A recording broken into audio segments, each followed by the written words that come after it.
Hi welcome to the squad. This is logic IO. So போன எபிசோடில் பார்த்த மாதிரியே இந்த எபிசோட்லேயும் வந்து 3 கொஸ்டின் பார்க்க போகிறோம். அண்ட் அவ்வளோ கஷ்டமான கொஸ்டின் இல்லை, சிம்பிளான கொஸ்டின் தான். ஸோ ஸ்டார்ட் பண்ணிடலாமா? தேவையில்லாமல் இருக்கும் பேச வேணாம் நினைக்கிறேன். Okay, first question. There are 3 white, 4 black and 3 red balls. If 3 balls are drawn at random, what is the probability that at least one of them is white? நான் போன வீடியோலேயே சொன்ன மாதிரி தான், போன வீடியோலேயே ஒரு ப்ராபபிலிட்டி கொஸ்டின் பார்த்தோம் இல்லையா? அண்ட் அதான் அந்த ஆப்பிள், ராட்டன் ஆப்பிள் நல்ல ஆப்பிள் அப்படின்னு சொல்லிட்டு. ஸோ அந்த ப்ராபபிலிட்டி கொஸ்டின் சப்போஸ் நீங்கள் போன வீடியோ பார்க்கலன்னா அதை பார்த்துட்டு வாங்க. ஏன்னா அதில் வந்து இன்னும் கொஞ்சம் டீப்பாக எக்ஸ்பிளைன் பண்ணியிருக்கேன் அந்த ப்ராபபிலிட்டி ஸ்டஃப்பை. அதே லாஜிக் தான் திரும்ப யூஸ் பண்ண போகிறோம். ஸோ அதனால் நான் இந்த இதில் அதை ரொம்ப இன்டெப்த்தாக போய் எக்ஸ்பிளைன் பண்ணல. சப்போஸ் நீங்கள் போன வீடியோ பார்க்கலீங்கன்னா அதை பார்த்துட்டு வாங்க. ஓகே, ஸோ கான்செப்ட் வந்து அதே சிமிலரான கான்செப்ட் தான். 3 ஒயிட் பால் இருக்குது, 4 பிளாக் பால் இருக்குது, 3 ரெட் பால் இருக்குது. ஸோ 3 ஒயிட், 4 பிளாக், 3 ரெட் இருக்குது. அப்போ டோட்டல்னு பார்த்தீங்கன்னா 3 + 4 7, 7 + 3 வந்து 10 பால்ஸ் இருக்குது டோட்டலாக. ஓகே, டோட்டலாக 10 பால்ஸ் இருக்குது. 3 balls are drawn at random. அதுலேருந்து 3 பாலை வந்து ரேண்டமாக சூஸ் பண்ணுறாங்க.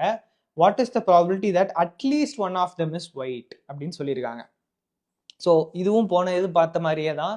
அதோட காம்ப்ளிமெண்ட்ரி ப்ராப்பர்ட்டி வச்சு தான் வந்து நம்ம கண்டுபிடிக்க போகிறோம். அட்லீஸ்ட் ஒன் ஆஃப் தம் ஒயிட்னா அதுக்கு என்ன அர்த்தம்? ஒரு ஒயிட் நீங்கள் எடுத்தாலும் அது கணக்கில் வரும், 2 ஒயிட் நீங்கள் எடுத்தாலும் கணக்கில் வரும், 3 ஒயிட் எடுத்தாலும் கணக்கில் வரும். ஏன்னா டோட்டலாக 3 பால் தானே வாங்குறாங்க.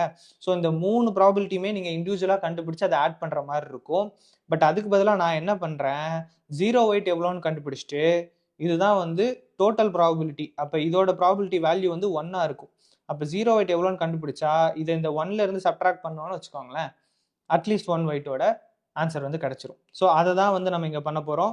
0 ஒயிட் கிடைக்கிறதுக்கான ப்ராபபிலிட்டி என்ன அப்படிங்கிறத தான் வந்து நம்ம பார்க்க போகிறோம். ஸோ 0 ஒயிட் கிடைக்கணும்னா என்ன அர்த்தம்? முதல் தடவை ட்ரா பண்ணுறப்பவும் ஒயிட் கிடைக்கக்கூடாது, 2வது தடவை ட்ரா பண்ணுறப்பவும் ஒயிட் கிடைக்கக்கூடாது, 3வது தடவை ட்ரா பண்ணுறப்பவும் ஒயிட் கிடைக்கக்கூடாது. ஒயிட் கிடைக்கக்கூடாதுங்கிறது மட்டும் தான் நம்ம அப்ஜெக்டிவே தவிர அது ப்ளூவாக கிடைக்குதா ரெட்டாக கிடைக்குதாங்கிறது மேட்ரே இல்லை. அப்போ நான் என்ன பண்ணுறேன், ஒயிட்டு 3 இருக்கு, நான் ஒயிட் NWன்னு போட்டுக்கிறேன், நான் ஒயிட்டு 7 இருக்கு, டோட்டல் 10 இருக்கு. அவ்வளோதான். இதுதான் நம்மளுக்கு தேவை. அந்த ப்ளூவா ரெட்டாங்கிறது நம்மளுக்கு மேட்ரே கிடையாது. சாரி, பிளாக்கா ரெட்டாங்கிறது நம்மளுக்கு மேட்ரே கிடையாது. ஸோ ஒயிட்டு 3, நான் ஒயிட்டு 7 இருக்குது. ஸோ நம்மளுக்கு வந்து அட்லீஸ்ட் ஒன் ஆஃப் தம் ஒயிட்னா ஒரு தடவை கூட ஒயிட் வராதுக்கான ப்ராபபிலிட்டியை கண்டுபிடிக்க போகிறோம். ஸோ இப்போ மொதல் தடவை நான் வந்து பால் எடுக்கிறேன், எனக்கு ஒயிட் வராமல் இருக்கணும்னா என்ன பண்ணணும்? நான் ஒயிட் பால்ஸ் 8 இருக்கு, அவுட் ஆஃப் 10. அவுட் ஆஃப் 10ல் எனக்கு 7 இருக்கு. ஸோ 7 அவுட் ஆஃப் 10 தான் என்னோட ப்ராபபிலிட்டி ஒரு நான் ஒயிட் பால் வந்து வர்றதுக்கு. இன்டூ, ஏன்னா மல்டிபிள் டைம்ஸ் எடுக்கிறோம், தொடர்ந்து 3 வாட்டி பால் எடுக்கிறோம். ஸோ அண்ட் அப்படிங்கிற மாதிரியான ஃபார்மேட்டில் தான் இங்கே வரும். அதனால மல்டிப்ளிகேஷன் யூஸ் பண்ணுறாங்க. இதெல்லாம் ப்ராபபிலிட்டி பேசிக்ஸ் தான். அண்ட் சப்போஸ் உங்களுக்கு ப்ராபபிலிட்டியில் பெருசாக ஐடியா இல்லை ப்ராபபிலிட்டிக்குன்னு தனியாக ஒரு இது பண்ணணும் அப்படின்னா சொல்லுங்கள், நான் ப்ராபபிலிட்டிக்குன்னு ஒரு சீரீஸே பண்ணுறேன்.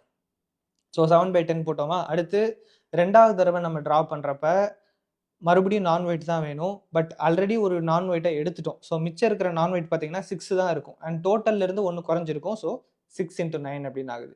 அதுக்கு அடுத்த வாட்டி 3 பால் டோட்டலாக ட்ரா பண்ணுறோம் இல்லையா? இப்போ வந்து 3வது பால் எடுக்கிறப்ப ஆல்ரெடி 2 நான் ஒயிட் எடுத்துட்டோம். அப்போ மிச்சம் வந்து 5 நான் ஒயிட் தான் இருக்குது. ஸோ 5 டோட்டல்லேருந்து ஆல்ரெடி 2 பால் எடுத்துட்டோம். ஸோ 8.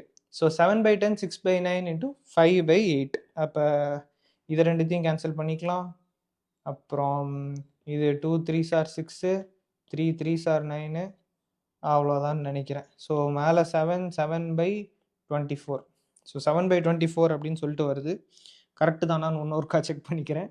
5 2 2 3 3 3.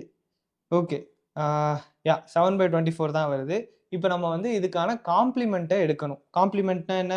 1 - 7/24 அப்படின்னா என்ன? 24/24 - 7/24ன்னு போட்டுக்கலாம். So 24 - 7/24 that is equal to 17/24. 17 தானே? 17 தான். ஸோ இதுக்கான ஆன்சர் பார்த்தீங்கன்னா 17/24. ஓகே, சிம்பிளான கொஸ்டின் தான். ப்ராபபிலிட்டின்னு வர்றப்ப யூஸ்வலாக நீங்கள் டக்குன்னு ஆன்சர் கண்டுபிடிச்சிடலாம். ஆனால் உங்களோட திங்கிங் கரெக்டாக இருக்கணும். நீங்கள் கரெக்டான அப்ரோச்சில் போனீங்கன்னா டக்குன்னு ஆன்சர் கண்டுபிடிச்சிடலாம். தப்பாக போயிட்டீங்க அப்படின்னா சுத்துற மாதிரி ஆயிரும். இப்போ நம்ம இந்த ஒரு 0 ஒயிட் வர்றதுக்கான ப்ராபபிலிட்டி கண்டுபிடிச்சி காம்ப்ளிமெண்ட் எடுத்ததுனால டக்குன்னு வந்துருச்சு. அப்படி இல்லைன்னா இதுக்கு 3 மடங்கு அதிக டைம் ஆகும்.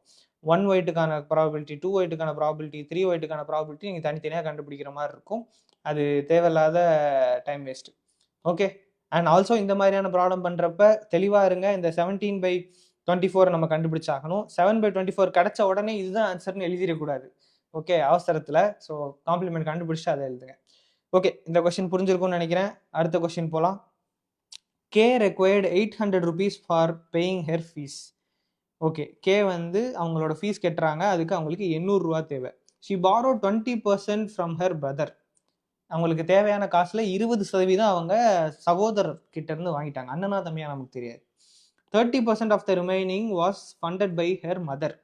அந்த அண்ணாட்ட இருந்து காசு வாங்கினதுக்கு அப்புறம் மிச்சம் இருக்கிற காசு இருக்கு இல்லையா, அந்த மிச்சம் இருக்கிற ரெக்குயர்மெண்ட்ல 30% அவங்க அம்மா கொடுத்துருக்காங்க. In her bank she had 200 ரூபா. ஓகே, அவங்க பேங்க்ல அவங்க 200 ரூபா ஆல்ரெடி வச்சிருக்காங்க. அப்போ ஹவு மச் ருபீஸ் வந்து அவங்களுக்கு ரிமைனிங் தேவைப்படுது அப்படிங்கிறது தான் வந்து கொஸ்டின்.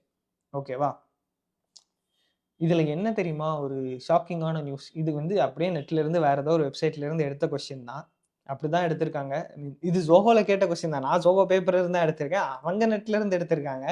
அண்ட் அதுல வந்து எல்லாமே டாலர்ஸ்ல இருக்கும். ஸோ டாலர்ஸ்ல இருக்கிறதுனால $800 ஃபீஸுங்கிறது ஓகே, அது பாசிபிள்.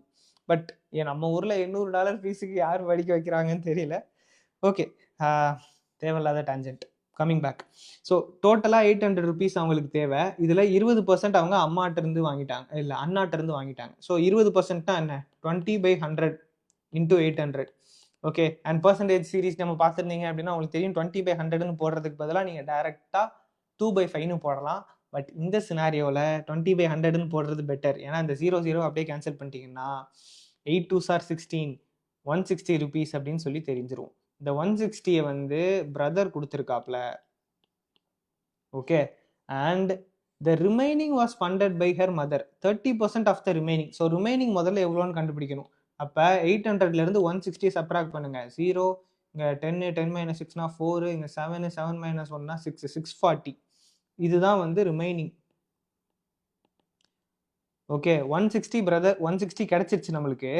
அதுக்கப்புறம் ரிமைனிங் வந்து 640. அந்த 640ல 30% அம்மா கொடுத்துட்டாங்க. ஸோ 30% என்ன, 30/100 இன்டூ 640.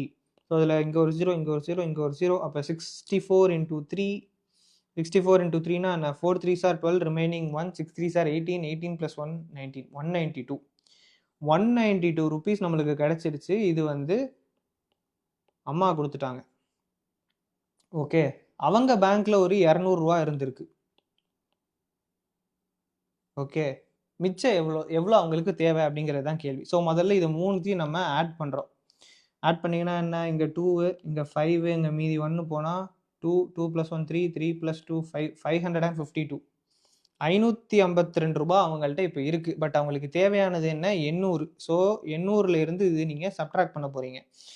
800ல இருந்து சப்ட்ராக்ட் பண்ணால் என்ன வரும், 8, 9, 9 - 5 4, 7, 7 - 5 2, 248. 248 ரூபா அவங்களுக்கு வந்து தேவைப்படுது, ரெக்வயர்டு. ஓகேவா, 248 rupees அவங்களுக்கு வந்து தேவைப்படுது. இதுதான் அந்த கொஸ்டின். சிம்பிளான கொஸ்டின் தான். என்ன, நம்ம இந்த இடத்துல ஒரே ஒரு விஷயம் மட்டும் மனசில் வச்சுக்கணும். இந்த ரிமைனிங்கில் தான் 30%. டோட்டலாக இருக்கிற 800ல் 30%ன்னு போட்டுறாதீங்க, ஆன்சர் தப்பாயிரும். டோட்டலாக இருக்கிற 800ல் 30%ன்னு போட்டிங்கன்னா 240 ரூபா அப்படின்னு சொல்லிட்டு ஆயிரும். பட் 192 ரூபா தான். ஏன்னா மிச்சம் இருக்கிறதுல 30% தான் அம்மா கொடுத்துருக்காங்க. ஓகே, ஸோ அது அந்த ஒரு விஷயம் தான் இந்த கொஸ்டினில் வந்து நீங்கள் நோட் பண்ணி ஞாபகம் வச்சு கவனமாக பண்ணணும். மற்றபடி ரொம்ப சிம்பிளான கொஸ்டின் தான்.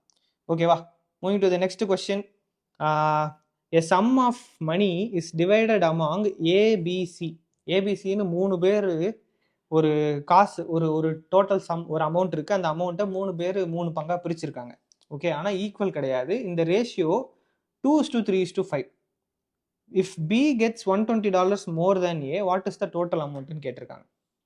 முதல்ல இந்த 2:3:5 பிரிச்சு எழுதும். 2:3:5ன்னு ரேஷியோவில் கொடுத்தாலே எப்படி எழுதணும், 2x 3x 5xன்னு எழுதிக்கணும்.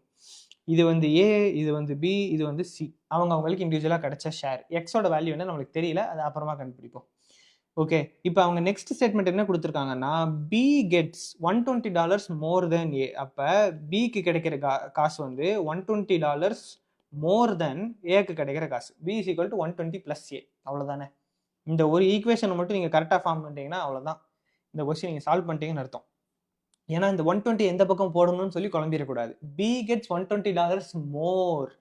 So B equal to 120 plus அப்படிங்கிறதான் போடணும். பியோட 120 ஆட் பண்ணிடக்கூடாது. ஏக்கு கம்மியான அமௌண்ட் கிடைக்குது.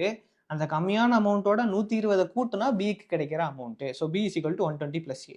இதை கரெக்டாக போட்டிங்கன்னா அடுத்து பிக்கு பதிலாக 3x சப்ஸ்டியூட் பண்ணுங்க. 120 அப்படியே இருக்கட்டும். ஏக்கு பதிலாக 2x சப்ஸ்டியூட் பண்ணுங்க. இப்போ 3x is equal to 120 plus 2x. அவ்வளோதான். அந்த 2x இந்த பக்கம் வந்தீங்கன்னா x ஆக போது x is equal to 120. x value கிடச்சிச்சா? ஆனால் இதே ஆன்சர் கிடையாது. நம்மகிட்ட என்ன கேட்டிருக்காங்கன்னா டோட்டல் அமௌண்ட் ஆஃப் மணி என்னன்னு கேட்டிருக்காங்க. டோட்டல் அமௌண்ட் ஆஃப் மணி என்ன? 2x plus 3x plus 5x. 2x plus 3xனா 5x. 5x plus 5xனா 10x. 10x தான் டோட்டல் அமௌண்ட் ஆஃப் மணி. இங்கே அதில் x is equal to 120. So 10 into 120 போட்டிங்கன்னா 1200. அவ்வளோதான். இதுதான் ஆன்சர். ரொம்ப சிம்பிளான கொஸ்டின். அந்த ரேஷியோவை 2x 3x 5xன்னு எழுதுறோம். அண்ட் ஒரே ஒரு ஈக்குவேஷன் தான், சோலி முடிஞ்சு. B is equal to 120 plus A போட்டிங்க அப்படின்னா டக்குன்னு எக்ஸோட வேல்யூ கிடைச்சிரும். அண்ட் அவங்க கேட்டிருக்கிறது டோட்டல் மணி. ஸோ டோட்டலாக 10x அப்படின்னா 1200 rupees அப்படிங்கிறது தான் ஆன்சர். ஸோ இதோட 3 கொஸ்டின் முடிஞ்சிச்சு. போன வீடியோவில் 3 கொஸ்டின், இந்த வீடியோவில் 3 கொஸ்டின் பார்த்துருக்கோம். பட் இன்னும் கொஞ்சம் கொஸ்டின்ஸ் இருக்குது. ஸோ அது அடுத்த வீடியோவில் பார்க்கலாம். டாடா.